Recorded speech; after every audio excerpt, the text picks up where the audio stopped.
Le lac de Tibériade n'est qu'une nappe grise. On dirait du mercure pesant, figé comme il l'est dans la bonasse qui permet tout juste un semblant de flot fatigué qui n'arrive pas à faire de l'écume et s'arrête, s'immobilise après avoir esquissé un léger mouvement, en prenant sur toute son étendue une teinte uniforme sous un ciel sans éclat. Pierre et André se tiennent autour de leur barque. Jacques et Jean près de la leur. Ils préparent le départ sur la petite plage de Bethsaïde.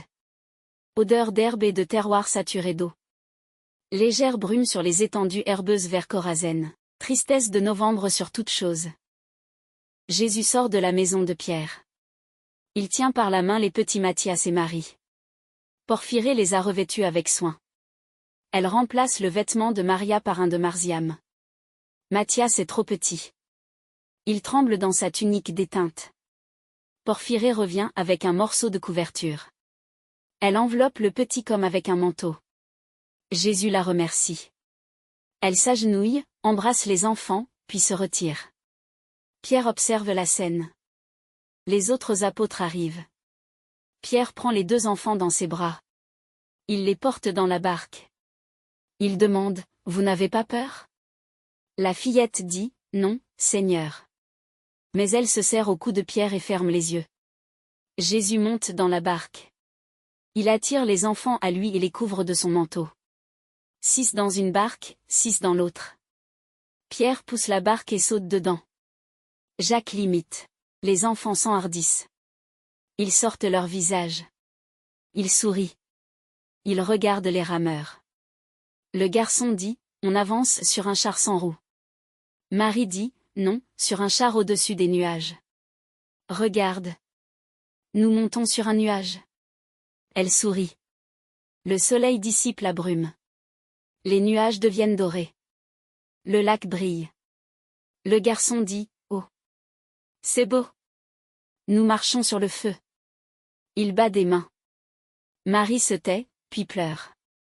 Elle dit, « Maman récitait une poésie. Elle parlait d'un paradis comme un lac de lumière. Ce lac d'or me le rappelle. » Maman. Matthias pleure aussi. Jésus dit, « Ne pleurez pas. Votre maman vous a conduit vers moi. Elle est ici avec vous. Je vous mène chez une mère qui n'a pas d'enfant. Elle sera contente d'avoir 2 enfants à la place du sien. Elle aussi a pleuré. Son fils est mort. Certain. Cousa voulait Marziam pour en faire un chevalier. Pierre s'exclame, « Ah! Pour ça, non. » Jésus dit, « Marziam sera un chevalier du Christ. » Le lac redevient gris. Le vent se lève. La voile se tend. La barque file. Les enfants rêvent à leur nouvelle maman. Ils n'ont plus peur. Ils passent Magdala. Ils longent la campagne. Ils arrivent à Tibériade. Pierre dit, « Nous allons au port de Cousa. » La barque entre dans le port. Jean court avertir les jardiniers. Les enfants se pressent contre Jésus. Marie demande, « Est-ce qu'elle sera vraiment bonne ?» Elle a parlé du voyage. Quel triomphe! Tu n'en as pas été peiné? Jésus répond, « Jeanne est heureuse. Je suis content. Elle aurait pu ne plus être là. Je te l'ai rendue. Sois reconnaissant à Dieu. » Cousa demande, « C'est un reproche ?» Jésus dit, « Non, un conseil. Sois bon, Cousa. » Cousa dit, « Je suis serviteur d'Hérode. » Jésus répond, « Ton âme n'est servante que de Dieu, si tu le veux. » Cousa dit, « Je me corrigerai. Parfois, j'ai peur du regard des autres. » Jésus demande, « L'avais-tu l'an dernier quand tu voulais sauver Jeanne ?» Cousa répond, « Non.